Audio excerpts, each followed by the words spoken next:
में आप सभी का स्वागत है। देवभूमि के दंगल में आज हम बात करेंगे चुनावी साल घोषणाओं पर सवाल।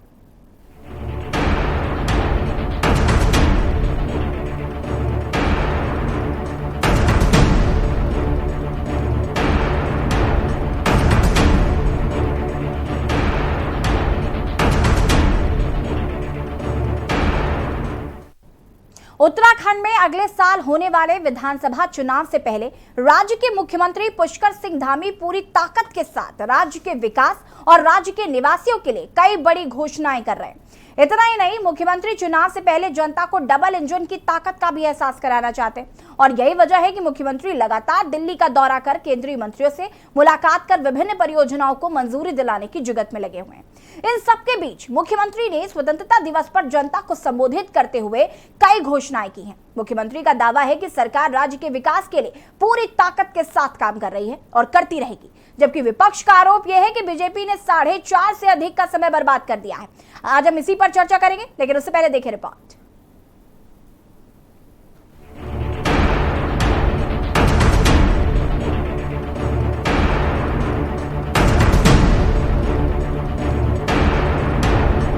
उत्तराखंड में अगले साल होने वाले विधानसभा चुनाव से पहले मुख्यमंत्री पुष्कर सिंह धामी राज्य के निवासियों के लिए कई बड़ी घोषणाएं कर रहे हैं। मुख्यमंत्री का दावा है कि सरकार राज्य के विकास के लिए पूरी ताकत के साथ काम कर रही है और करती रहेगी।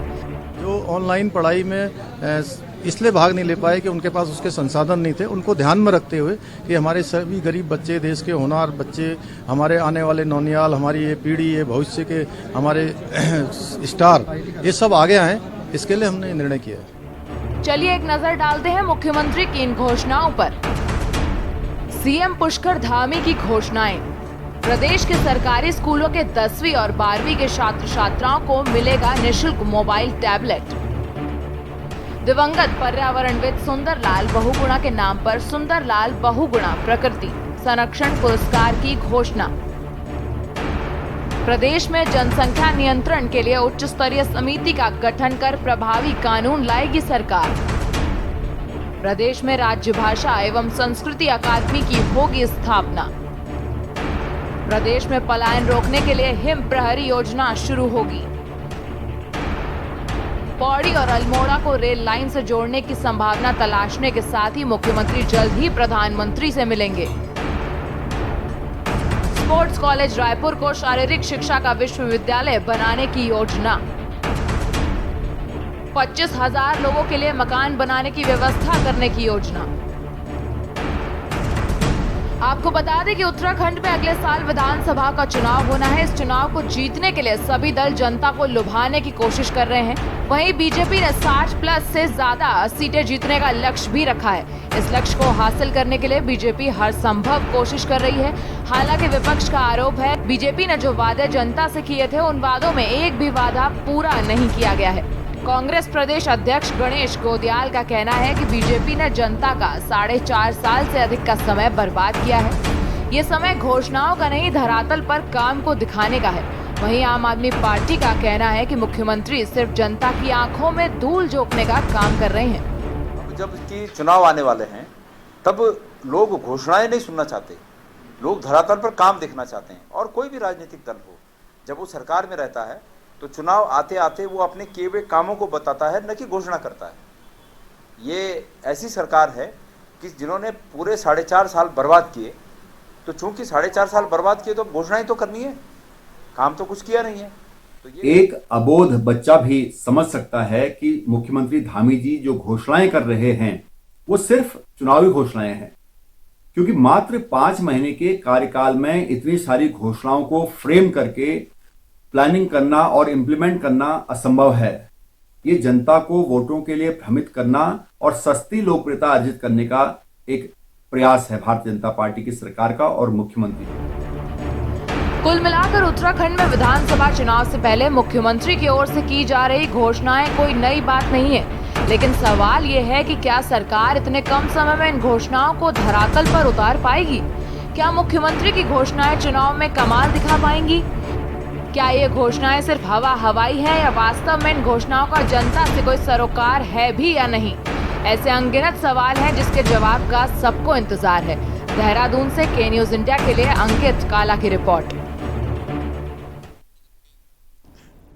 जी हाँ, तो बिल्कुल विपक्ष के गले के नीचे नहीं उतर रही हैं पुष्कर सिंह धामी की योजनाएं। चर्चा इसी पर। फिलहाल वक्त हो गया एक छोटे से ब्रेक का, चल हाजिर होता है। आप देख रहे हैं के न्यूज, खबरों का सारथी। उत्तराखंड में सामान्य, लघु और सीमांत किसानों को आर्थिक रूप से मजबूती देने और उनके जीवन स्तर में सुधार लाने के उद्देश्य से राज्य में शुरू की गई दीनदयाल उपाध्याय सहकारिता किसान कल्याण योजना। योजना के तहत उत्तराखंड सरकार पिछले 4 सालों से किसानों की आय दोगुना करने के उद्देश्य हेतु ऋण उपलब्ध करा रही है। सहकारिता विभाग के माध्यम से योजना के अंतर्गत ग्रामीण क्षेत्र के लघु, सीमांत तथा गरीबी रेखा से नीचे जीवन यापन करने वाले कृषक सदस्यों को वर्तमान में कृषि कार्य हेतु 1 लाख तथा कृषि संबंधित कार्य जैसे जड़ी बूटी उत्पादन, सुगंध पुष्प उत्पादन, दुग्ध व्यवसाय, मत्स्य पालन, मुर्गी पालन, मशरूम उत्पादन, पुष्प उत्पादन, मसाला उत्पादन, औद्यानिकी, कृषि प्रसंस्करण, कृषि यंत्रीकरण, जैविक खेती, बेमौसमी सब्जी उत्पादन, पॉली हाउस आदि कार्यों हेतु 3 लाख तक एवं स्वयं सहायता समूहों को 5 लाख तक की धनराशि का ब्याज रहित ऋण उपलब्ध कराया जा रहा है। योजना के अंतर्गत पिछले 4 सालों में अब तक लगभग 5 लाख लाभार्थियों एवं 2600 स्वयं सहायता समूहों को 2800 करोड़ का ऋण वितरित किया जा चुका है। वित्तीय वर्ष 2021 से 2022 में इस योजना के तहत जून 2021 तक लगभग 18,000 लाभार्थियों को 118 करोड़ का ब्याज रहित ऋण वितरित किया जा चुका है। उत्तराखंड सरकार के सहकारिता विभाग के सहयोग से संचालित योजनाओं से राज्य में विकास के पहियों की रफ्तार तेज हुई है। संकल्प से सिद्धि, सहकारिता से समृद्धि।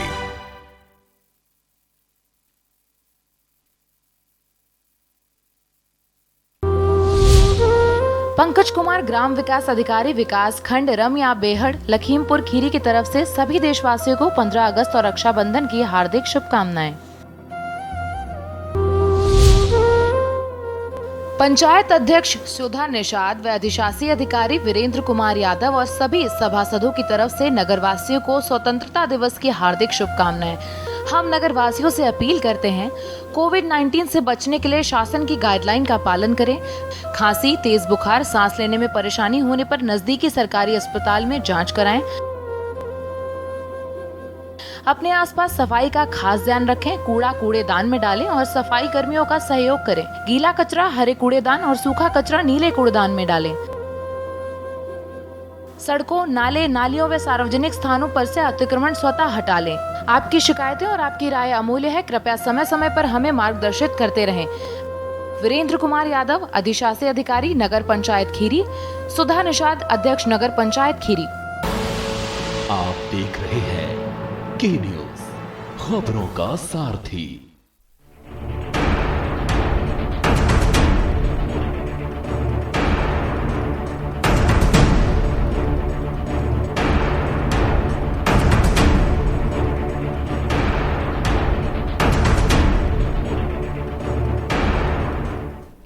ब्रेक के बाद एक बार फिर से आप सभी का स्वागत है और आज हम चर्चा कर रहे हैं चुनावी साल घोषणाओं पर। सवाल 2022 में उत्तराखंड में चुनाव होने वाले हैं और उसके लिए हर पार्टी जो है वो पुरजोर प्रयास कर रही है और हर पार्टी जीत का दावा भी कर रही है। ऐसे में मुख्यमंत्री पुष्कर सिंह धामी ने 15 अगस्त के दिन कुछ घोषणाएं की जो कि उत्तराखंड के विकास के लिए काफी जरूरी बताकर उन्होंने ये घोषणाएं की। हालांकि विपक्ष अब लगातार हमलावर हो रहा है। विपक्ष का कहना है कि इतना कम समय बचा है, ये कैसे धरातल पर ये योजनाएं जो हैं वो पूरी की जाएंगी। चर्चा इसी पर, आखिर कैसे इतने कम समय में जो पार्टी है वो कैसे जो योजनाएं हैं उनको पूरा करेगी, कैसे धरातल पर इनको उतारा जाएगा। और विपक्ष की अगर हम बात करें तो विपक्ष इस तरीके से हमलावर हो रहा है, विपक्ष की क्या प्रतिक्रिया रहेगी। और विपक्ष का साफ कहना है कि 4.5 साल का समय बर्बाद किया गया है उत्तराखंड वासियों का, क्योंकि 2 बार नेतृत्व परिवर्तन हुआ है और इस बार मुख्यमंत्री पुष्कर सिंह धामी अब जो कि इतना कम समय बचा है घोषणाएं कर रहे हैं, धरातल पर कैसे पूरी होगी। चर्चा इसी पर करेंगे। हमारे साथ साथ तमाम मेहमान जुड़े हुए हैं, उनसे आपका तारुफ करा देते हैं। हमारे साथ कांग्रेस से प्रतिमा सिंह जी जुड़ी हुई हैं, यूकेडी नेता हैं पीसी थपलियाल जी, आपसे संजय भट्ट जी जुड़े हुए हैं और बीजेपी से कमलेश उनियाल जी हैं। आप सभी का बहुत बहुत स्वागत है। सबसे पहले कमलेश उनियाल जी, मैं आपके पास ही आऊँगी, चूँकि मुख्यमंत्री पुष्कर सिंह धामी ने तमाम घोषणाएं की हैं और विपक्ष कहीं ना कहीं लगातार आरोप लगा रहा है और सवाल पूछ रहा है कि इतने कम समय में कैसे ये योजनाएं धरातल पर आएंगी। देखिए, कार्य करने के लिए समय की बाध्यता नहीं होती है। अगर एक दिन भी बहुत होता है किसी कार्य करने के लिए। हमारे युवा मुख्यमंत्री जिस समय उन्होंने पदभार संभाला है, उसके बाद ही जो कार्य किए हैं वो भी आज धरातल पे नजर आ रहे हैं। जहां तक अभी 15 अगस्त को उन्होंने घोषणा चाहे 12वीं क्लास के छात्रों को मुफ्त टैबलेट, फोन या आप देखेंगे उनके लिए इम्यूनिटी बढ़ाने के लिए जो भी सरकार द्वारा खाद्यान्न दिया जाएगा। उसके अलावा चाहे हम लोग बात करते हैं जॉली ग्रांट एयरपोर्ट को अंतर्राष्ट्रीय स्तर का बनाने की, चाहे हम देहरादून से रेल मार्ग की बात करते हैं या हम लोग कनेक्टिविटी की कोई बात करते हैं, जो भी वादे हमारी सरकार के युवा मुख्यमंत्री पुष्कर सिंह धामी जी ने घोषणाएं की है, एक मात्र घोषणा के धरातल पे भी आपको देखने को आने वाले समय मिलेगा। क्योंकि हमारी सरकार का पहले से ही जो स्लोगन है बातें कम और काम ज्यादा, तो उसी परिप्रेक्ष्य में जो हमारे पुष्कर सिंह धामी जी युवा मुख्यमंत्री उन्होंने जो घोषणा करेंगे वो सामने आपको आने वाले टाइम पे धरातल पर नजर आएंगे। और ऐसा नहीं है, प्रत्येक जो भी घोषणा की है, जो भी पूर्व के हमारे मुख्यमंत्री चाहे त्रिवेंद्र सिंह रावत जी की कार्यकाल की बात करें या तीरथ सिंह रावत के कार्यकाल की बात करें, वो कार्यकाल भी बहुत ही अच्छा रहा और उसमें विकास कार्य हुए। चाहे आयुष्मान योजना को पूरे जो बीपीएल कार्ड धारकों को संपूर्ण व्यक्ति को, उत्तराखंड का कोई भी निवासी उसके लिए वो आयुष्मान योजना वो भी हमारे त्रिवेंद्र सिंह रावत के कार्यकाल में बना है। उसके अलावा आप देखेंगे कि जितनी भी पूर्व की जो भी घोषणाएं और उनको तत्काल कहीं ना कहीं धरातल पर लाने के लिए समितियों का गठन किया गया है, हाई पावर कमेटियों का गठन किया गया है और उन्हीं के हिसाब से आज आप देख रहे हो कि विकास कार्य की जो हमने बातें करी है वो आपको धरातल पे आने वाले समय पे नजर आएगी। जी कमलेश जी, मतलब आपका ये साफ कहना है कि नियत अगर साफ हो तो कम समय में भी सारा काम पूरा किया जा सकता है। आम आदमी पार्टी से हमारे साथ संजय भट्ट भी जुड़े हुए हैं। संजय भट्ट जी, मैं आपसे जानना चाहूंगी, क्या कहना है आपको कमलेश जी की इस बात पर? उनका साफ कहना है कि अगर नियत साफ हो तो 5 महीने के वक्त में भी हम ये सारी घोषणाएं जो हमने की हैं उनको पूरा कर सकते हैं। देखिए, नियत साफ होती तो बड़ी बात तो ये है कि ये कुछ न कुछ करते उत्तराखंड में 4.5 साल में। ये पहली बात यह है कि जो लोग कहते हैं कि मुफ्त की बिजली नहीं चाहिए, उत्तराखंड वासी स्वाभिमानी लोग हैं, मुफ्त नहीं चाहिए, मुफ्त नहीं चाहिए, तो भैया मुफ्त का टेबलेट क्यों दे रहे हैं आप छात्रों को? आप तो कहते हैं मुफ्तखोरी को बढ़ावा मिलता है फ्री बिजली से, फिर मुफ्त टेबलेट कौन सी बात कर रहे हैं? सीधी सी बात है कि पिछले 4.5 साल में उत्तराखंड बद से बदहाल हो गया। 59,000 उत्तराखंड पे चढ़ गया है। हाल उत्तराखंड में भारतीय जनता पार्टी की सरकार ने किया है। अगर ये कमलेश जी जो बीजेपी ये कह रहे हैं कि बहुत अच्छा काम किया, पहले से इनका नारा है कि बातें कम और काम ज्यादा, तो भैया आपने इतना अच्छा काम किया था तो मुख्यमंत्री त्रिवेंद्र सिंह रावत को क्यों हटाया? वो बेचारे मुख्यमंत्री तीरथ सिंह रावत जी जो अभी बने भी नहीं थे, उन्हें पता भी नहीं चला था कि क्या करना है क्या नहीं करना, उन्हें भी हटा दिया। अब तीसरे मुख्यमंत्री ले आए, तो बातें कम काम ज्यादा क्या? मुख्यमंत्री ज्यादा काम कम, ये आप स्लोगन होना चाहिए, मुख्यमंत्री ज्यादा काम कम।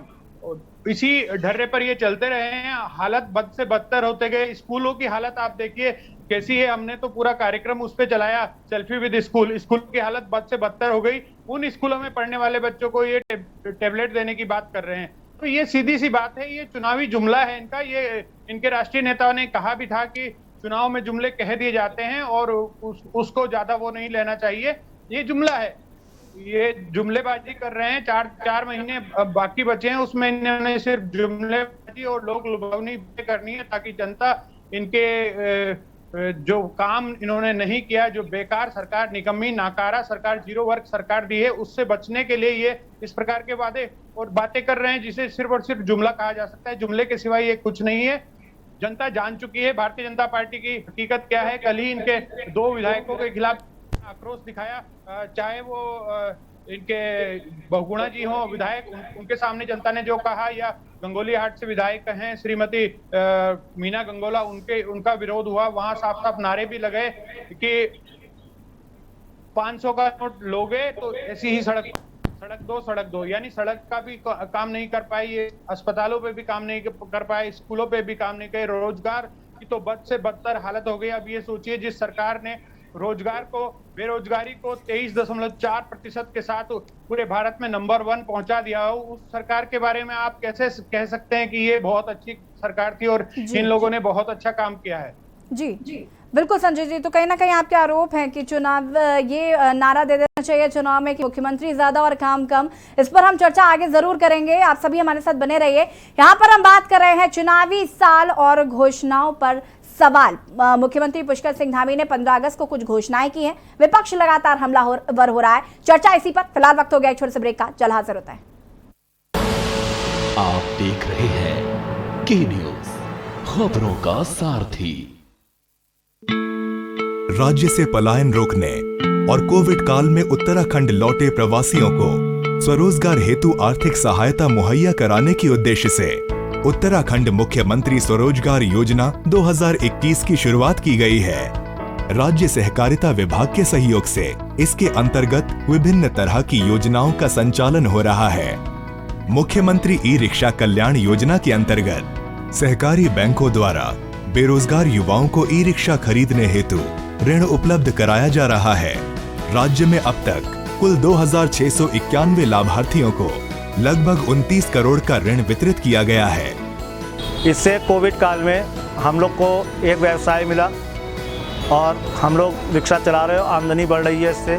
इसी तरह मोटरसाइकिल टैक्सी योजना के अंतर्गत पर्वतीय क्षेत्र के युवाओं को पर्यटकों को परिवहन सेवा उपलब्ध कराने हेतु सहकारी बैंकों के माध्यम से वाहन खरीदने के लिए 60,000 से 1,25,000 तक का 2 वर्ष तक ब्याज मुक्त ऋण उपलब्ध कराया जा रहा है। मुख्यमंत्री सौर ऊर्जा स्वरोजगार योजना के तहत युवाओं को कृषि के अयोग्य भूमि पर सौर ऊर्जा प्लांट लगाकर आजीविका के अवसर दिए जा रहे हैं। इसमें 10,000 युवाओं के स्वरोजगार का लक्ष्य निर्धारित किया गया है। इसके अलावा मुख्यमंत्री स्वरोजगार योजना के अंतर्गत ऋण लेकर युवा दुकान खोलने से मुर्गी पालन, पशुपालन, डेयरी उद्योग भी शुरू कर सकते हैं। साथ ही ऋण लेकर 25 लाख तक के मैन्युफैक्चरिंग और 10 लाख तक सर्विस सेक्टर के उद्योग भी लगा सकते हैं। इनमें 15 से 25% तक सब्सिडी भी दी जा रही है। आत्मनिर्भर उत्तराखंड, आत्मनिर्भर भारत। संकल्प से सिद्धि, सहकारिता से समृद्धि।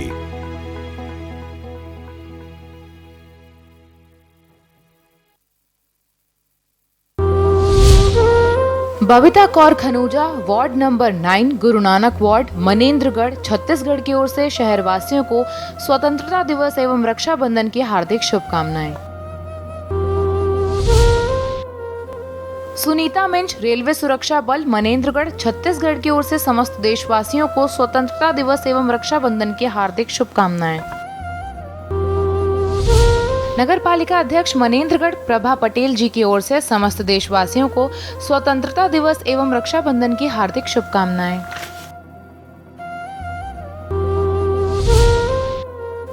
कृष्ण प्रताप सिंह देव, प्रदेश प्रतिनिधि कांग्रेस, छत्तीसगढ़ की ओर से समस्त देशवासियों एवं प्रदेशवासियों को स्वतंत्रता दिवस एवं रक्षाबंधन की हार्दिक शुभकामनाएं। अजय पैंकरा, शंकरगढ़, छत्तीसगढ़ की ओर से समस्त देशवासियों एवं प्रदेशवासियों को स्वतंत्रता दिवस एवं रक्षाबंधन की हार्दिक शुभकामनाएं। सरपंच अनूपा तिग्गा, सचिव राजेंद्र पैंकरा, ग्राम पंचायत कतकलो, जनपद पंचायत मैनपाट, जिला सरगुजा, छत्तीसगढ़ की ओर से समस्त देशवासियों एवं प्रदेशवासियों को स्वतंत्रता दिवस एवं रक्षाबंधन की हार्दिक शुभकामनाएं। सरपंच चेतेश्वरी राठिया, सचिव मनीला बड़ा, ग्राम पंचायत पीड़िया, जनपद पंचायत मैनपाट, जिला सरगुजा, छत्तीसगढ़ की ओर से समस्त देशवासियों एवं प्रदेशवासियों को स्वतंत्रता दिवस एवं रक्षाबंधन की हार्दिक शुभकामनाएं। नगर पंचायत खोंगा पानी सीएमओ की ओर से समस्त देशवासियों को स्वतंत्रता दिवस एवं रक्षाबंधन की हार्दिक शुभकामनाएं। आप देख रहे हैं के न्यूज, खबरों का सारथी। ब्रेक के बाद एक बार फिर से आप सभी का स्वागत है देवभूमि के दंगल में। आज देवभूमि के दंगल में हम बात कर रहे हैं चुनावी साल और घोषणाओं पर सवाल। उत्तराखंड में अगले साल होने वाले विधानसभा चुनाव से पहले राज्य के मुख्यमंत्री पुष्कर सिंह धामी ने पूरी ताकत के साथ राज्य के विकास और राज्य के निवासियों के लिए कई बड़ी घोषणाएं कर रहे हैं। इतना ही नहीं, मुख्यमंत्री चुनाव से पहले जनता को डबल इंजन की ताकत का भी एहसास कराना चाहते हैं और यही वजह है कि मुख्यमंत्री लगातार दिल्ली का दौरा कर केंद्रीय मंत्रियों से मुलाकात कर विभिन्न परियोजनाओं को मंजूरी दिलाने की जुगत में लगे हुए हैं। हालांकि विपक्ष के गले के नीचे से ये बात नहीं उतर रही है कि इतने कम समय में ये घोषणाएं पूरी कैसे होंगी। चर्चा इसी पर हमारे साथ तमाम मेहमान जुड़े हुए हैं, उनसे बातचीत करेंगे हम। कांग्रेस से हमारे साथ प्रतिमा सिंह जी जुड़े हुए हैं। प्रतिमा जी, आपकी क्या प्रतिक्रिया है? और जिस तरीके से आपकी पार्टी की तरफ से लगातार ये बात कही जा रही है कि भाई घोषणाओं पे घोषणाएं की जा रही हैं और ये कैसे पूरा होगा इतने कम समय में? देखिए, पहली बात तो बिल्कुल सही है कि घोषणाओं का मेरे ख्याल से पहले तो जब से पुष्कर धामी जी ने अपना मुख्यमंत्री पद संभाला है तब से वो समिति बहुत खेल रहे हैं। आपने देखा कि देवस्थानम बोर्ड की बात चली तो देवस्थानम बोर्ड पे बना दी, फिर बात चली भू कानून पे तो आपने कल देखा भू कानून पे समिति बना दी। तो ये जो समिति खेलने का दौर शुरू हुआ है, ये बिल्कुल उसी तरीके का दौर है जिस तरीके से कोरोना काल 1 और 2 में पैकेजेस की घोषणा हो रही थी। तो आपने ये समझना है कि आपको चुनाव के 5 महीने पहले अगर ये याद आ रहा है कि आपको जनता ने प्रचंड बहुमत उत्तराखंड का विकास करने के लिए दिया था, तो ये अपने आप में एक बहुत शर्मनाक और हास्यास्पद सोच है। अब आपको आज याद आ गया, बच्चे 2 साल 1.5 साल से ऑनलाइन पढ़ रहे हैं, आप आज याद आ गया आपको कि हमें लैपटॉप देना है, उनको मोबाइल देना है और जितने भी विकास के कार्य अधूरे रह गए हैं या हमने नहीं किए वो पूरे करने। यानी कि आप जो विपक्षी पार्टी जो पिछले 4.5 सालों से कह रही है कि भारतीय जनता पार्टी ने एक भी जनता के हित के जो काम है वो 4.5 सालों में नहीं किए, तो आप उसको एक्सेप्ट करने का काम कर रहे हैं। टोकिए मत, मैंने नहीं, मैं किसी को आपके कार्यकाल में बहुत काम मुझे बोल। कमलेश जी पूरी कर लीजिए प्रतिमा जी को उनकी बात, फिर आपसे भी इन सारे सवालों के जवाब मैं आपसे ही लूंगी। प्रतिमा जी अपनी बात पूरी कर सकते हैं। आप खुद विपक्ष की जो बात है उसको बल देने का प्रयास कर रहे हैं कि हम ये हमेशा कहते आ रहे हैं कि आपने 4.5 सालों में विकास नहीं किया, तभी प्रचंड बहुमत के बाद भी आपको 3 मुख्यमंत्री बदलने पड़ गए। जिस व्यक्ति ने, सुन लीजिए, जिस भारतीय जनता पार्टी ने 2017 में 0 टॉलरेंस की बात करी थी, वो भारतीय जनता पार्टी आज ऊपर से लेकर नीचे तक जो है भ्रष्टाचार में लिप्त है। भ्रष्टाचार तो आपके कार्यकाल में हुआ। कमलेश जी आपके पास में आओगे, आपको पूरा मौका दिया जाएगा अपनी बात रखने का। बस प्रतिमा जी की बात पूरी होने दीजिए। प्रतिमा जी अपनी बात जल्दी पूरी करिए। जिन स्वयं सहायता समूहों के माध्यम से राशन किट जो है बंटने का काम होता था, जो महिलाएं जिनको स्वरोजगार मिलता था, आपने रोजगार तो युवाओं का छीना, महिलाओं का स्वरोजगार छीनने का काम किया। राशन आपने प्राइवेट लिमिटेड कंपनीज को दे दिया। ठेका प्रथा को बढ़ावा देने वाले लोग अपने कुछ उद्योग। प्रतिमा जी, कमलेश जी कुछ कह रहे हैं। कमलेश जी हाँ आप जवाब दीजिए। प्रतिमा जी आप 2 मिनट शांत रहिए। कमलेश जी अपना बात पूरा करिए। आप 1000 रुपए का सामान है, ज्वाइनिंग का ठेका आपके यहाँ होता था, ट्रांसफर ठेके आपके 158 बोलने का काम बंद करिए। जनता आपके 158 बैंकों से बच्चे करे हरीश रावत ने। झूठ बोलने का जनता पे कोई असर नहीं होता। प्रतिमा जी कमलेश जी का जवाब भी तो सुन लीजिए। कमलेश जी क्या कहना चाहते हैं? कमलेश जी का जवाब भी तो सुनिए। कमलेश जी अपनी बात पूरी करिए। आप जी कमलेश जी पूरी करिए अपनी बात। देखिए जो ये भ्रष्टाचार के आरोप लगा रहे हैं, भ्रष्टाचार तो हरीश रावत के कार्यकाल में हुआ। इन्होंने खनन नीति अपने चेतों को फायदा पहुंचाने के लिए खनन नीति बनाई। इन्होंने तो शराब नीति बनाई। अब मैं बोलूंगा फिर मैं बोलने नहीं दूंगा। मैडम जरा सुन लीजिए, आप सुन लीजिए ना। प्रतिमा जी कमलेश जी की बात पूरी हो जाने दीजिए। कमलेश जी अपनी बात को पूरा करिए। आप कुंजियाल जी जो इनके विधानसभा अध्यक्ष थे, उनकी बहू खुद उनके रिश्तेदार 158 बैकडोर से इन्होंने भर्तियां कराया अपने रिश्तेदारों को। इनके यहाँ तो ट्रांसफर नीति थी। आपकी सरकार भ्रष्टाचार आपके कार्यकाल में हुआ होगा। और जहाँ तक सुनिए विकास कार्य की हम लोग बात करते हैं, सुनिए विकास कार्य भी सुनिए, ऐसा ना आपने आपके हरीश रावत अगर ऐसे कोई आरोप सिद्ध करने होते तो लीगल फोर्स अपनाते ना, और जनता जानती है कुछ फायदा नहीं हरीश रावत की खाली घोषणाएं। कमलेश जी और प्रतिभा जी, आप दोनों घोषणाओं पर बात कर लें। घोषणाओं पे पहले बात कर लेते हैं, जो घोषणाएं की जा रही। आपके हरीश रावत ने भ्रष्टाचार किया है ना, वो 2017 में जनता ने उनको पहले ही दिया, वो बदमाशी कभी भी पूरा नहीं होने वाला है। 11 से 1 सीटों पे सिमट के रह जाएगी कांग्रेस। और ये आपकी बौखलाहट है। हमारे पुष्कर सिंह धामी जो रोज नए निर्णय ले रहे हैं और उन्हें धरातल पे उतर रहे हैं, उससे कहीं ना कहीं बौखलाहट आज कांग्रेस के अंदर है। और ये बौखलाहट ही झलक रही है, यही बौखलाहट झलक रही है। ये आपकी बौखलाहट दिखाई दे रही है कि पुष्कर धामी जी जो निरंतर कार्य कर रहे हैं, उस कार्य से बौखला करके कहीं ना कहीं आज आप कह रहे ये काम नहीं हो रहा, क्यों नहीं हो सकता है? आप ये देखिए ना, हमारी सरकार ने चाहे स्वरोजगार के स्तर पर कार्य किया है, ठेका प्रथा शुरू कर देंगे। अरे ठेका प्रथा तो आपके यहाँ होती थी, आपके यहाँ ट्रांसफर के ठेके लिए जाते थे, कार्य कर रहे हैं आपके कार्यकाल में थाने बिकते थे। भ्रष्टाचार तो हरीश रावत जी ने कहा है कि मैं आंखें बंद कर दूंगा, मैं आंखें बंद कर दूंगा, आप जितना चाहे प्रदेश को डूब दो, विभाग को डूब। आपके हरीश रावत जी की तो वीडियो चल रही है। इस ये कहने से जनता को गुमराह करके गलत मैसेज देने से कुछ नहीं होगा। जनता ने जो कार्य हमारी भारतीय जनता पार्टी की सरकार ने किया है, चाहे खाद्यान्न योजना हो, चाहे आपके स्वास्थ्य के क्षेत्र में जो कार्य किया हो, वो हमारे हरीश रावत जी।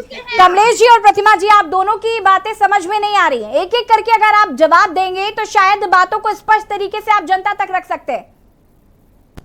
आप अगर मेरे बीच में बोलेंगे तो मैडम मैं सुनने का मादा रखिए। बिल्कुल प्रतिमा जी, कमलेश जी को सुन लीजिए, एक एक करके जवाब दीजिए। जनता तक कुछ भी आवाज आपकी नहीं पहुंच रही है। कमलेश जी अपनी बात को पूरा करिए आप। मैं एक चीज कहूंगा, जहां तक विकास के रोजगार के अंतर्गत भारतीय जनता पार्टी ने जो ऐतिहासिक कार्य किया है, वो पूर्व किसी भी सरकार ने नहीं किया है। और मैं आपको एक चीज बताऊं, ये भ्रष्टाचार की बात कर रहे हैं, इनके यहाँ तो 158 बैंक पोस्ट प्रतियां की गई थी विधानसभा के अंदर।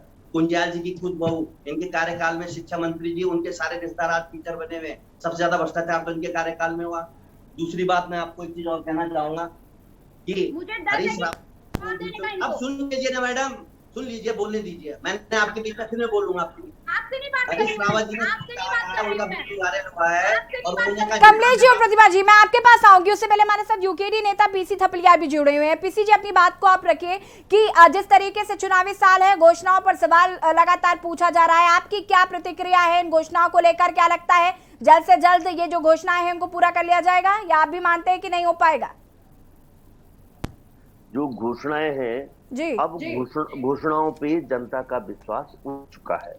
और अगर आप इनकी प्रत्येक घोषणा को देखो तो ये जैसे बच्चों का खेल नहीं होता, बच्चे करते हैं, क्योंकि गंभीर राजनीति का अभाव सबको दिख रहा है। किस तरह से हमारे नेता होते थे, लेकिन आज आप देखिए कि 10वीं और 12वीं को तुम टैबलेट देने जा रहे हो कंप्यूटर के, और उत्तराखंड में आधा से ज्यादा एरिया ऐसा है कि जहां सिग्नल नहीं है, ना जहां हमें कहीं भी तो मिलता नहीं है सिग्नल।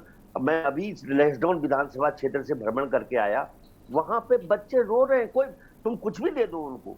दूसरी चीज, इन्होंने सुंदरलाल बहुगुणा जी की प्रगति संरक्षण का भी इन्होंने बात कर रखी है कि अवार्ड देंगे, लेकिन स्वयं में उस प्रकृति को नाश करने वाली खुद भाजपा है। ऑल वेदर रोड में लाखों पेड़ कट गए। आज केदारनाथ को बोलने दो, केदारनाथ को आप इनको म्यूट करिए, उनियाल जी को। ये किसी प्रतिमा जी आप धैर्य रखिए, और कमलेश जी आप पीसी जी की बात को पूरा हो जाने दीजिए, मैं आपसे ही जवाब लूंगी, आपको इन सवालों के जवाब देने। केदारनाथ में किस तरह से ब्लास्टिंग चल रही है, पूरा हिंदुस्तान देख रहा है। केदारनाथ उच्च हिमालय में है, और उच्च हिमालय में किसी भी तरह की एक्टिविटी बैन है। तो प्रकृति संरक्षण का दुश्मन ये बन के उठ के आए हैं। तीसरी चीज, ये हिम प्रहरी की बात कर रहे हैं। हिम प्रहरी क्या, पूर्व सैनिकों को क्या हिम प्रहरी बनाओगे तुम बुढ़ापे में? मतलब किस तरह से पलायन रोकोगे तुम हिम प्रहरी बनाकर? और पौड़ी और अल्मोड़ा को ट्रेन से कनेक्शन, मजाक है मजाक। पौड़ी और अल्मोड़ा को कोई ट्रेन से कनेक्ट कर पाएगा? देखिए इनका सब भगवान। कमलेश जी, अब इसका जवाब कमलेश जी देंगे। कमलेश जी अपनी बात को पूरा करिए, और मैं प्रतिमा जी आपसे चाहूंगी, निवेदन है मेरा कि बीच में मत टोकिएगा, आप बात पूरी हो जाने दीजिएगा। कमलेश जी बात पूरी करिए अपनी। तो पूर्ण बात कहना चाह रहा हूँ स्पोर्ट्स कॉलेज की। जी, स्पोर्ट्स को ये शारीरिक विश्वविद्यालय बनाना चाहते हैं जी। इनको ये नहीं मालूम कि हमने विंटर गेम के माध्यम से साउथ एशिया की स्केटिंग रिंग हम वहां पे लाए। अच्छा। हम विंटर गेम में, और हमने वो वहां पे लगाई, और इन लोगों ने आज उसको खत्म कर दिया है, मेंटेन नहीं कर सका। आज अगर उस स्पोर्ट्स कॉलेज में उस स्केटिंग रिंग को जिंदा करते तो आज हजारों हजार युवा, देखिए उसके बाद 25,000 मकान बनाएंगे। ये प्रभु, ये मकान बनाकर देखिए किस तरह से रिश्वतखोरी। एक तरफ तो ये लोगों को, दूसरों को बदनाम करते हैं फ्री के नाम पे, और स्वयं में जब ये फ्री देते हैं तो ये भगवान बन बैठते हैं। इसलिए इनकी जो स्थिति है आज उत्तराखंड में, इन्होंने उत्तराखंड को बर्बादी की कगार पे लेके आ गए हैं। आज बेरोजगार युवा चौराहे पे खड़ा हुआ है। आज आंकड़े देखे ना, बिना तथ्य के आरोप लगाने से पहले आप मुख्यमंत्री बदले इन्होंने सबसे फंडिंग कार्य किया है मुझे भारतीय जनता पार्टी की सरकार ने। क्या बात कर रहे हैं आप? जेंटलमैन, आरोप लगाने से पहले आपका आधार होने चाहिए। अरे तुम्हारा आप आरोप लगाने से पहले आधार, पीसी थपलियाल जी जवाब भी सुन लेते हैं कमलेश जी से। कमलेश जी जवाब दीजिए, जो बातें कही जा रही है पीसी थपलियाल द्वारा, इसमें कितनी सच्चाई है और किस तरीके से काम होगा, कैसे घोषणाएं पूरी होंगी? और लाइन नहीं दिखाई दे रही आपको? अरे तुम्हें क्या रेल लाइन नहीं दिखाई दे रही? अरे हर नल जल की योजना नहीं दिखाई दे रही आपको? क्या बात कर रहे हैं आप? प्रभु 5 लाख के ऊपर पूरा उत्तराखंड का वासी 8-5 लाख कवर करता है। ये नहीं दिखाई दे रहा आपको? अरे जनता को गुमराह मत कीजिए। अरे भाई गुमराह सोच भी रखिए अपनी, जरा तुम कर रहे हो। आपकी सोच जो नकारात्मक है उसको थोड़ा सकारात्मक कीजिए। क्या बात बोलने दिया करो? अरे बुद्धिहीनो, बोलने दिया करो। जनता पार्टी ने जितना ऐतिहासिक कार्य किया है ना, उससे पूरी सरकार को उठा के लेके आप क्या बात कर रहे हैं? पीसी थपलियाल जी मैं आपके पास आऊंगी, कमलेश जी को जवाब दे लेने दीजिए। कमलेश जी जवाब दीजिए। नाम की स्थापना करिए। बोलेगा, मैं बोलने दूंगा इसको। आप, मैं नहीं बोल रहा हूँ आपको, आप झूठे आरोप लगाएंगे। हम इससे बात कीजिए। इस तरीके से आपकी आवाज जनता तक नहीं पहुंच पाएगी, और मैं पैनल से रिक्वेस्ट करती हूँ कि इन दोनों की आवाज को म्यूट कर दिया जाए। और प्रतिमा जी मैं आपके पास आऊंगी, और मैं आपसे जानना चाहूंगी कि जिस तरीके से घोषणाएं लगातार की जा रही हैं, और उसके बाद एक तरफ विपक्ष का लगातार आरोप है कि घोषणाएं इतने कम समय में पूरी नहीं होगी, लेकिन पुष्कर सिंह धामी इस बात को लेकर आश्वस्त लगातार कर रहे हैं, अच्छा काम कर रहे हैं। अगर टैबलेट्स देने की बात उनके द्वारा कही जा रही तो क्या बुराई है इसमें, अगर बच्चों को टैबलेट्स दे दिया जाएगा तो? प्रतिमा जी आप सही जवाब चाहती हूँ मैं इसका। बच्चे को किसी एजुकेशन करके बच्चों को। कमलेश जी प्रतिमा जी के पास गई हूँ, मैं आपके पास आती हूँ। प्रतिमा जी किससे पूछा आपने जवाब? प्रतिमा जी जवाब दीजिए। योजनाओं में कोई बुराई नहीं होती है यशी जी, प्रॉब्लम ये होती है कि समय क्या है उन घोषणाओं का। आप या तो ये लीजिए खुलेआम कि पिछले 4.5 सालों में आपने जो 2 मुख्यमंत्री दिए हैं उन्होंने विकास की तरफ कदम नहीं बढ़ाया, उन्होंने विकास का कार्य नहीं किया, और वो आपसी संगठन की रंजिश में और संगठन की जो आंतरिक। कमलेश जी इसके बाद मैं आपके पास ही आऊंगी और आपसे जवाब लूंगी, स्वीकार कर लीजिए। अरे मैडम आप ये कह रहे हैं, अभी एक छोटी सी बात सुन लीजिए। हमारे भाजपा के प्रवक्ता को बोलने की बड़ी आदत है, सवाल के जवाब नहीं देते हैं। नहीं, गलत आरोप लगाएंगे हम जवाब देंगे। आयुष्मान कार्ड की रट लगाते रहते हैं, आयुष्मान कार्ड की रट ऐतिहासिक कार्य आयुष्मान कार्ड, क्या बात कर रहे हैं? कोरोना काल में अरे चुप हो जाइए, आप चुप हो जाइए उनियाल जी। पूरे एक भी अस्पताल ने आयुष्मान कार्ड के तहत लाभार्थियों को लाभ नहीं पहुंचाया, और ये इसका मैं आपको कई एग्जांपल दे सकती हूँ। लोगों ने अपने घर बेचे, अपने महिलाओं ने अपनी जेवर बेची, तब जाकर के अपने परिजनों का इलाज कराया, और आप आयुष्मान कार्ड योजना भारतीय जनता पार्टी के कार्यकर्ता प्रतिमा जी चिल्लाने से बात नहीं रखी जाती है, शांति तरीके से भी आप अपनी बात को रख सकती हैं। कमलेश जी अपनी बात को पूरा करिए। आप करते फिरते हैं, अगर सड़कें इतनी बनी होती, अगर सड़कें इतनी बनी होती तो भाजपा के विधायकों का हर क्षेत्र में बहिष्कार ना होता और विरोध ना होता। वहाँ के लोग सड़कें दिखाते हैं आपके विधायकों को कि देखिए 11 सीटों पे 4.5 साल का विकास, अभी भी 11 से ज्यादा नहीं बची। शर्म करिए, चुल्लू भर पानी में डूब मरिए। टीवी में बैठ के इस तरीके की झूठी बातें करते हैं आप लोग। झूठी बात आप आरोप लगाइए, आप आरोप लगाते रहिए, झूठ बोलते हैं, जुमले फेंकते हैं। आप अगर गलत बात बोले ना जवाब पांडा पुरोहित खून से चिट्ठी लिखने को मजबूर है और आप कमेटी बना रहे हैं। आप पांडा पुरोहितों से जाके बात नहीं कर सकते। हाई लेवल कमेटी, देवस्थानम के लिए कमेटी, हर चीज के लिए कमेटी बनाने की बात कर रहे हैं। ये जी कमलेश जी अपनी बात को रख सकते हैं अब आप। प्रतिमा जी 2 मिनट आप शांति से अगर बात सुनेंगी कमलेश जी की, तो आपको समझ में आएगा ना कि वो क्या कहना चाह रहे हैं। मैं तो देखिए सीधी सी बात यह है कि पहली बात तो जिस प्रकार से पीसी थपलियाल जी जो हमारे बुजुर्ग हैं और पूर्व सैनिक हैं, उनके साथ भले वो यूकेडी के नेता हैं, उनके साथ कमलेश सुनियाल जी भाजपा के प्रवक्ता इस प्रकार से बात कर रहे हैं, इस प्रकार से बदतमीजी की तरह से बात कर रहे हैं, ये शोभा नहीं देता। संजय जी बिल्कुल किसी भी डिबेट में इस तरीके से किसी के साथ भी बदतमीजी करना किसी को भी शोभा नहीं देता, और मैं इस बात से बिल्कुल इत्तेफाक रखती हूँ। और मैं लगातार गुजारिश कर रही हूँ कि आप सभी अपनी भाषा को मर्यादित रखें और एक एक करके बात सुने, उसके बाद जवाब दें। जवाब कमलेश जी देंगे क्योंकि वो सत्ता में है, आपका काम है आरोप लगाना, हम लेकिन जवाब सुनना भी तो पड़ेगा। अगर आप सवाल पूछ रहे हैं तो जवाब भी तो सुनिए। कमलेश जी आप भी अगर विपक्ष कुछ आरोप लगा रहा है तो उसे पहले शांति से सुनिए, उसके बाद एक एक करके अपनी जवाब दीजिए। जनता तक कुछ भी नहीं पहुंच रहा है, चिल्लाने से बात नहीं बनती है। संजय जी आप कुछ कह रहे थे, अब आप कह सकते हैं। कमलेश जी आप 5 मिनट का वक्त दीजिए, संजय जी और प्रतिमा जी अपनी बात पूरी कर लें, उसके बाद आप सारे सवालों का जवाब एक एक करके दीजिएगा। जी संजय जी अभी जी हमारे भारतीय जनता पार्टी के जो मित्र बैठे हैं कमलेश सुनियाल जी, उन्होंने ये कहा कि कांग्रेस ने न जाने कितने भ्रष्टाचार किए कांग्रेस के शासनकाल में 2012 से 17 तक, और उन्होंने ये भी कहा कि जो गुंजियाल जी थे, उन्होंने जो हमारे स्पीकर थे कांग्रेस के समय पर गोविंद सिंह कुंजवाल जी, उन्होंने अपने विधानसभा के 118 लोगों को नियुक्तियां दी, जबकि 158 लोगों को नियुक्तियां दी जो अवैध थी, और साथ में उन्होंने और भी आरोप लगाए। साथ में मैं एक बात और जोड़ना चाहूंगा इसके साथ कि भारतीय जनता पार्टी के जो स्पीकर हैं आज प्रेमचंद अग्रवाल जी, उन्होंने अपने बेटे को उपनल के माध्यम से रोजगार दिया, जबकि उपनल में सिर्फ पूर्व सैनिकों के बच्चों को रोजगार मिलता है, यानी कि पूर्व सैनिक के बच्चे का रोजगार मार के 2 नंबर से अपने बच्चे को भर्ती किया। देहरादून के जो मेयर हैं गामा जी, उन्होंने अपनी बेटी को पीआरटी के माध्यम से अंदर घुसाकर उन्हें भी सर्विस में, सरकारी सर्विस में ला दिया। तो ये देखिए दोनों एक ही थाली के चट्टे बट्टे हैं, इन्होंने उत्तराखंड को लूटा है पिछले 21 साल में। संजय जी इसका जवाब देना चाहते हैं कमलेश जी। कमलेश जी जवाब दीजिए। पूरी कर लूं, कमलेश जी जवाब दें, जरूर दें, मैं उनके बीच में नहीं बोलूंगा।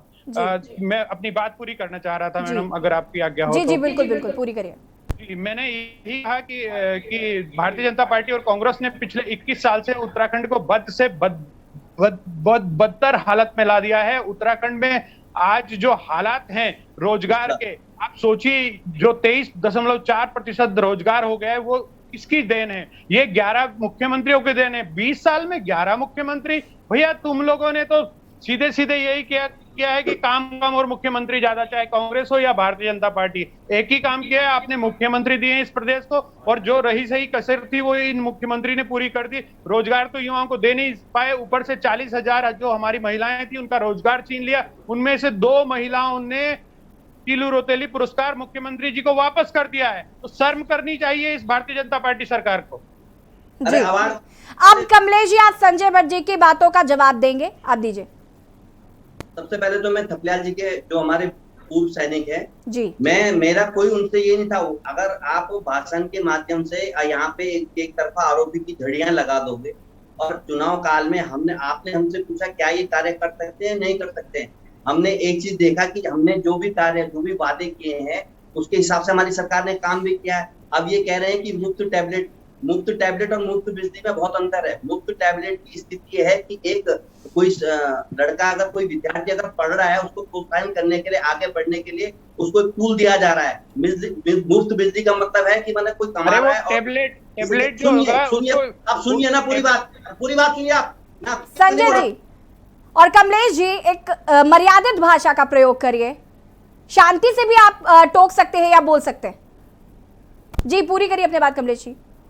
नहीं कह रहे कि मत दीजिए, लेकिन उसे जब चार्ज करना होगा तो उसमें बिजली का कनेक्शन लगाना होगा ना, वो मुफ्त हम देंगे। अरे आप सुनिए ना पूरी बात। अब आप या तो पहले ले, जब मैं जवाब दे दूं संजय जी सुनिए। जी जी कमलेश जी अपनी बात पूरी करिए। संजय जी शांति से बात सुन लीजिए। एक टूल है और टूल विद्यार्थी को आगे बढ़ाने के लिए प्रोत्साहन के हम लोग वैसे भी कई योजनाएं चलाते हैं छात्रों को। तो कोई हमारे धामी ने अगर टैबलेट देने की बात करी तो गलत नहीं बात करी। दूसरी बात, अगर हम लोग भ्रष्टाचार के ऊपर अगर हम लोग बात करते हैं तो हमारी पहली ऐसी सरकार है जीरो टॉलरेंस के साथ, त्रिवेंद्र रावत जी की सरकार, जिन्होंने IAS, PM और SDM के खिलाफ कार्रवाई की है। हंसिया जीरो टॉलरेंस, मेरी बात सुनिए। इनकी बात का जीरो टॉलरेंस। आप सभी की मैं बात यहाँ पे सुनूंगी क्योंकि वक्त हो गया है एक ब्रेक का। जल्द हाजिर होते हैं आपसे, आगे और भी बातचीत करेंगे। देवभूमि के दंगल में लगातार आरोप लगाए जा रहे हैं विपक्ष द्वारा कि घोषणाओं पे घोषणाएं कर रहे हैं मुख्यमंत्री। आखिर कैसे धरातल पर उतरेंगी, चर्चा इसी पर। फिलहाल वक्त हो गया छोटे से ब्रेक का, जल्द हाजिर होते हैं। आप देख रहे हैं के न्यूज, खबरों का सारथी। उत्तराखंड में सामान्य, लघु और सीमांत किसानों को आर्थिक रूप से मजबूती देने और उनके जीवन स्तर में सुधार लाने के उद्देश्य से राज्य में शुरू की गई दीनदयाल उपाध्याय सहकारिता किसान कल्याण योजना। योजना के तहत उत्तराखंड सरकार पिछले 4 सालों से किसानों की आय दोगुना करने के उद्देश्य हेतु ऋण उपलब्ध करा रही है। सहकारिता विभाग के माध्यम से योजना के अंतर्गत ग्रामीण क्षेत्र के लघु, सीमांत तथा गरीबी रेखा से नीचे जीवन यापन करने वाले कृषक सदस्यों को वर्तमान में कृषि कार्य हेतु 1 लाख तथा कृषि संबंधित कार्य जैसे जड़ी बूटी उत्पादन, सुगंध पुष्प उत्पादन, दुग्ध व्यवसाय, मत्स्य पालन, मुर्गी पालन, मशरूम उत्पादन, पुष्प उत्पादन, मसाला उत्पादन, औद्यानिकी, कृषि प्रसंस्करण, कृषि यंत्रीकरण, जैविक खेती, बेमौसमी सब्जी उत्पादन, पॉलीहाउस आदि कार्यों हेतु 3 लाख तक एवं स्वयं सहायता समूहों को 5 लाख तक की धनराशि का ब्याज रहित ऋण उपलब्ध कराया जा रहा है। योजना के अंतर्गत पिछले 4 सालों में अब तक लगभग 5 लाख लाभार्थियों एवं 2600 स्वयं सहायता समूहों को 2800 करोड़ का ऋण वितरित किया जा चुका है। वित्तीय वर्ष 2021 से 2022 में इस योजना के तहत जून 2021 तक लगभग 18,000 लाभार्थियों को 118 करोड़ का ब्याज रहित ऋण वितरित किया जा चुका है। उत्तराखंड सरकार के सहकारिता विभाग के सहयोग से संचालित योजनाओं से राज्य में विकास के पहियों की रफ्तार तेज हुई है। संकल्प से सिद्धि, सहकारिता से समृद्धि।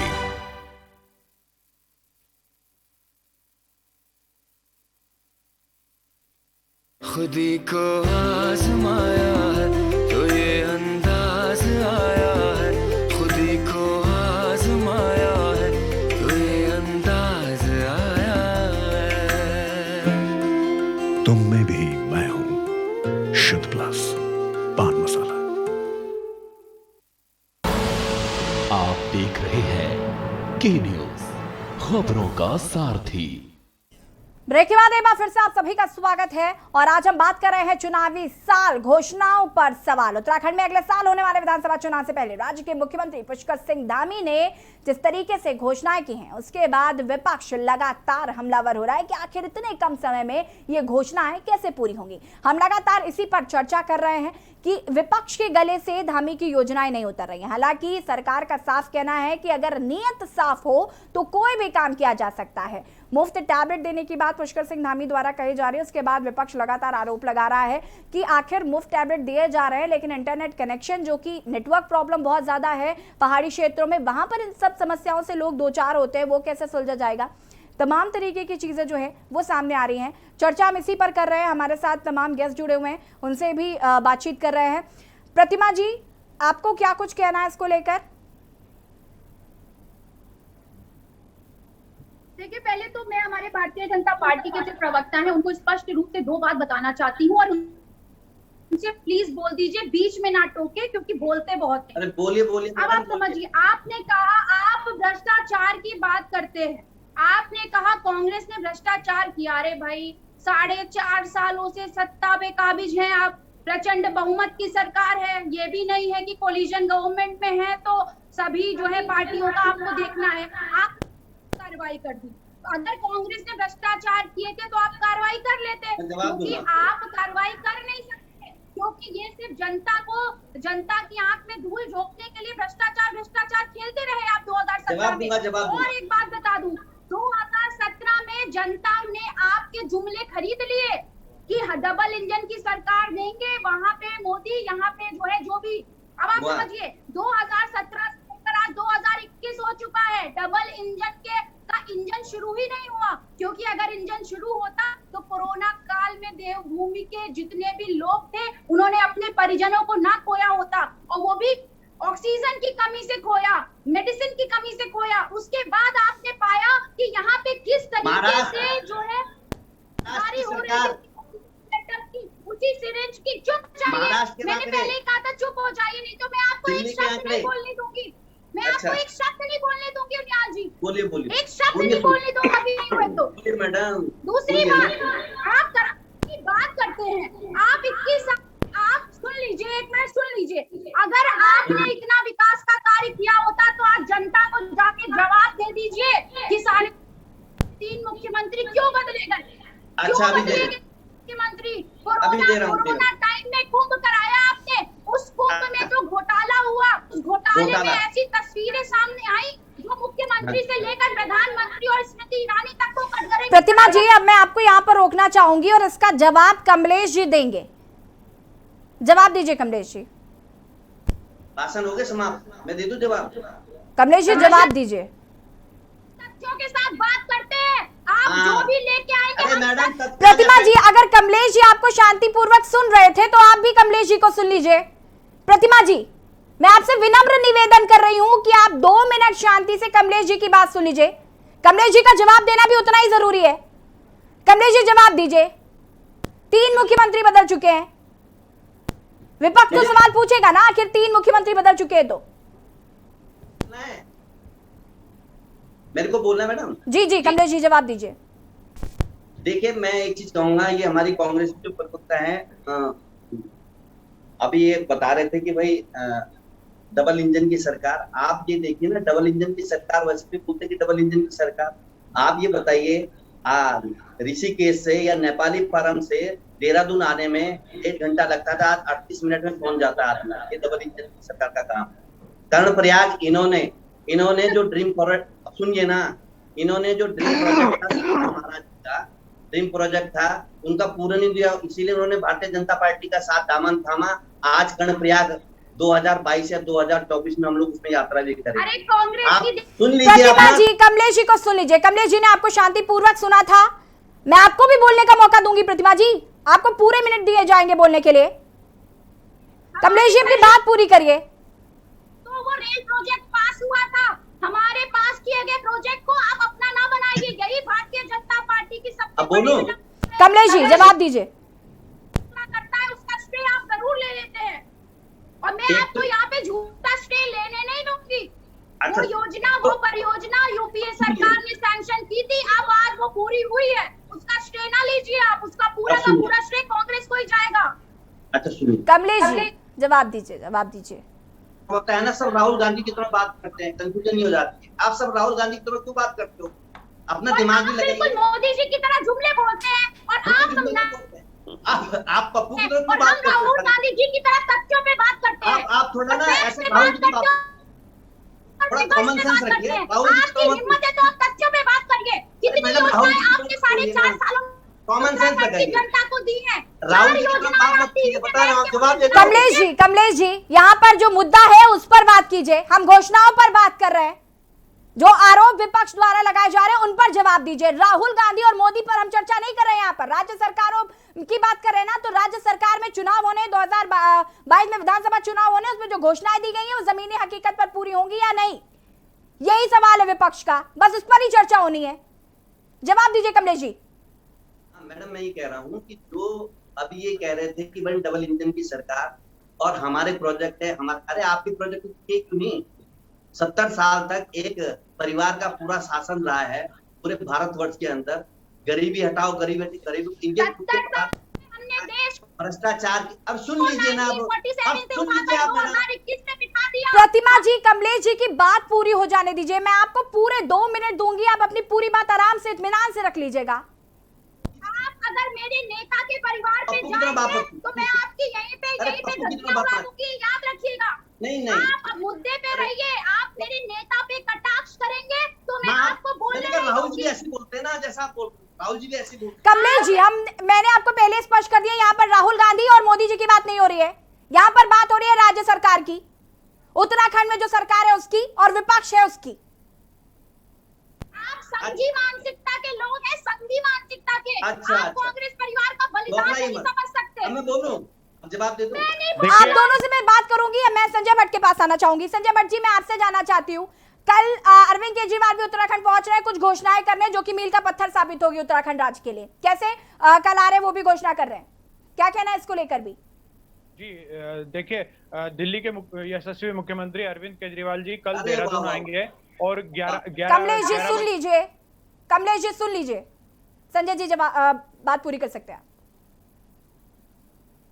दिल्ली के मुख्यमंत्री अरविंद केजरीवाल जी कल देहरादून आएंगे और देहरादून आके, क्योंकि पहले पिछली बार जब वो आए थे तो उन्होंने 300 यूनिट बिजली की घोषणा की थी और कि हम फ्री बिजली देंगे, हमारी यहाँ सरकार आती है। तो अब कल मुख्यमंत्री केजरीवाल देहरादून आ रहे हैं और वो क्या क्या घोषणा करते हैं ये मीडिया के माध्यम से ही जनता को पता चलेगा। और कल रोड शो भी होगा जो 11:30 बजे घंटाघर से शुरू होकर दिलाराम बाजार चौक पर खत्म होगा। जब सवाल पूछा वही तो सब, अरे भैया, अरे उनियाल जी जो कमलेश जी, संजय जी मैं 2 मिनट आपको रोकना चाहूंगी। कमलेश जी, यहाँ पर मेरा एक सवाल ये है, जो लगातार विपक्ष आरोप लगा रहा है कि ये घोषणाएं जो हैं वो पूरी नहीं हो पाएंगी। मुझे आपसे सिर्फ एक सवाल का जवाब चाहिए। जिस तरीके से टैबलेट्स वाली बात कही जा रही है या नेटवर्क कनेक्शन को जरूरी मुद्दे हैं, देवस्थानम बोर्ड को लेकर लगातार सरकार को घेरा जा रहा है, इस पर भी फैसला आना है, इसको लेकर क्या कुछ कहना? बहुत कम शब्दों में अपनी बात को पूरा करिए।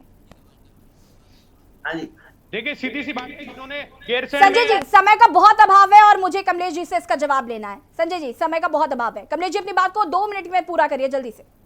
ये जीरो टॉलरेंस की बात करते हैं। मैं ये सिर्फ ये कहना चाहता हूं कि गैरसैंण में इन्होंने भू कानून हटाकर वहां भूमि पर लूट की, इन्होंने सूर्यधार झील में लूट की भूमि की, इन्होंने। कमलेश जी आप मेरे सवाल का जवाब दीजिए, जो सवाल मैंने पूछा आप मुझे उसका जवाब दीजिए। रायपुर का पुल गिर गया, आज इनके हर विधायक का विरोध हो रहा है, चाहे ऋषिकेश के विधायक हो, चाहे साकेत भोगना इनके विधायक हो, उनका चाहे गंगोली हाट के विधायक हो, जितने इनके विधायक हैं उनका सबका एक तरफ से जनता विरोध कर रही है और लगातार विरोध कर रही है। क्यों कर रही है? क्योंकि इन्होंने 5 साल तक कोई काम नहीं किया, जीरो टॉलरेंस की बात करते रहे और लूट कर इन्होंने उत्तराखंड खा दिया, खाली कर दिया। मैं आप सभी को यहाँ पर रोकना चाहूंगी और समय की चूंकि बहुत कमी है, फिलहाल चर्चा को यही रोकना होगा। आप सभी का बहुत बहुत शुक्रिया हमारे साथ जुड़ने के लिए और अपनी बात को रखने के लिए। चुनावी साल घोषणाओं पर सवाल, आज हम बात कर रहे थे जिस तरीके से मुख्यमंत्री पुष्कर सिंह धामी ने घोषणाएं की हैं और विपक्ष लगातार हमलावर हो रहा है, क्योंकि 2022 में विधानसभा चुनाव होने उत्तराखंड राज्य में और हर पार्टी ये दावा कर रही है कि इस बार जो चुनाव होने उसमें जीत उनकी होगी। अब ऐसे में देखना होगा कि ये जो घोषणाएं की गई हैं वो धरातल पर कितनी जल्दी पूरी हो पाती है। फिलहाल देवभूमि के दंगल में इतना ही, देखते रहिए के न्यूज इंडिया। नमस्कार।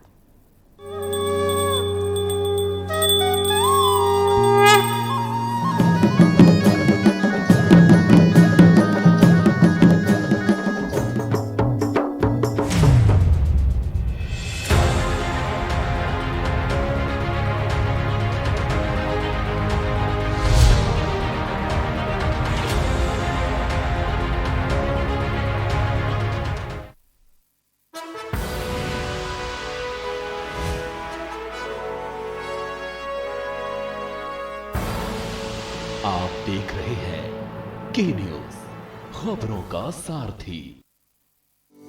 नमस्कार, सीएम हेल्पलाइन सेवा में आपका स्वागत है। मैं आपकी क्या सहायता कर सकती हूँ?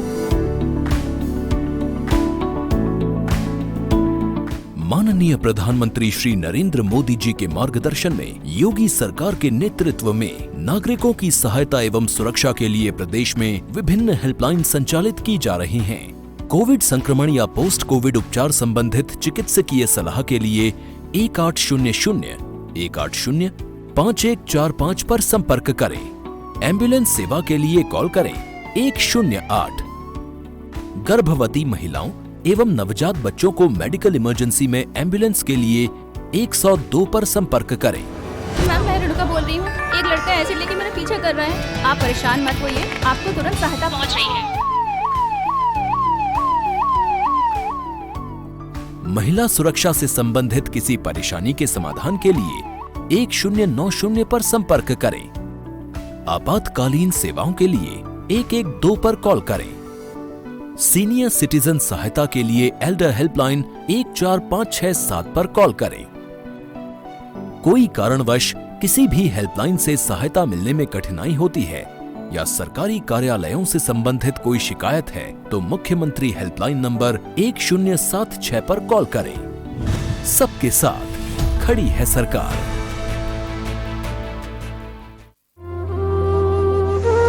नमस्कार साथियों, आज़ादी की 75वीं वर्षगांठ पर मैं प्रदेश के सभी साथियों को, सभी नागरिकों को स्वतंत्रता दिवस की हार्दिक शुभकामनाएं प्रेषित करता हूं। जय हिंद, जय समाज। डॉक्टर रोली द्विवेदी, अंबेडकर नगर, गंगा हॉस्पिटल एवं प्रसूति गृह, अकबरपुर की तरफ से स्वतंत्रता दिवस एवं रक्षाबंधन के शुभ अवसर पर सभी जनपद वासियों को ढेर सारी शुभकामनाएं एवं बधाई। गंगा हॉस्पिटल मरीजों की सेवा में 24 घंटे उपलब्ध। खुदी को आजमाया है तो ये अंदाज आया है, खुदी को आजमाया है तो ये अंदाज आया है। तुम में भी मैं हूं, शुद्ध प्लस पान मसाला। राज्य से पलायन रोकने और कोविड काल में उत्तराखंड लौटे प्रवासियों को स्वरोजगार हेतु आर्थिक सहायता मुहैया कराने के उद्देश्य से उत्तराखंड मुख्यमंत्री स्वरोजगार योजना 2021 की शुरुआत की गई है। राज्य सहकारिता विभाग के सहयोग से इसके अंतर्गत विभिन्न तरह की योजनाओं का संचालन हो रहा है। मुख्यमंत्री ई रिक्शा कल्याण योजना के अंतर्गत सहकारी बैंकों द्वारा बेरोजगार युवाओं को ई रिक्शा खरीदने हेतु ऋण उपलब्ध कराया जा रहा है। राज्य में अब तक कुल 2691 लाभार्थियों को लगभग 29 करोड़ का ऋण वितरित किया गया है। इससे कोविड काल में हम लोग को एक व्यवसाय मिला और हम लोग रिक्शा चला रहे हो, आमदनी बढ़ रही है इससे। इसी तरह मोटरसाइकिल टैक्सी योजना के अंतर्गत पर्वतीय क्षेत्र के युवाओं को, पर्यटकों को परिवहन सेवा उपलब्ध कराने हेतु सहकारी बैंकों के माध्यम से वाहन खरीदने के लिए 60,000 से 1,25,000 तक का 2 वर्ष तक ब्याज मुक्त ऋण उपलब्ध कराया जा रहा है। मुख्यमंत्री सौर ऊर्जा स्वरोजगार योजना के तहत युवाओं को कृषि के अयोग्य भूमि पर सौर ऊर्जा प्लांट लगाकर आजीविका के अवसर दिए जा रहे हैं। इसमें 10,000 युवाओं के स्वरोजगार का लक्ष्य निर्धारित किया गया है। इसके अलावा मुख्यमंत्री स्वरोजगार योजना के अंतर्गत ऋण लेकर युवा दुकान खोलने से मुर्गी पालन, पशुपालन, डेयरी उद्योग भी शुरू कर सकते हैं। साथ ही ऋण लेकर 25 लाख तक के मैन्युफैक्चरिंग और 10 लाख तक सर्विस सेक्टर के उद्योग भी लगा सकते हैं। इनमें 15 से 25% तक सब्सिडी भी दी जा रही है। आत्मनिर्भर उत्तराखंड, आत्मनिर्भर भारत। संकल्प से सिद्धि, सहकारिता से समृद्धि।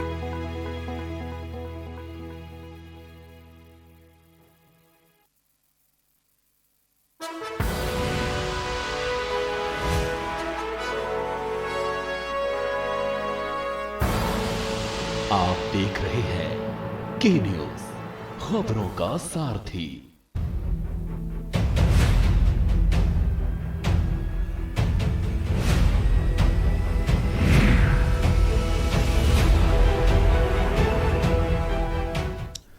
नमस्कार, सुबह बोलेगा में आपका स्वागत है। मैं हूं आरिश अजहर आपके साथ और आज सुबह बोलेगा में हम बात करेंगे असुरक्षित बेटियां, निरंकुश अपराधी।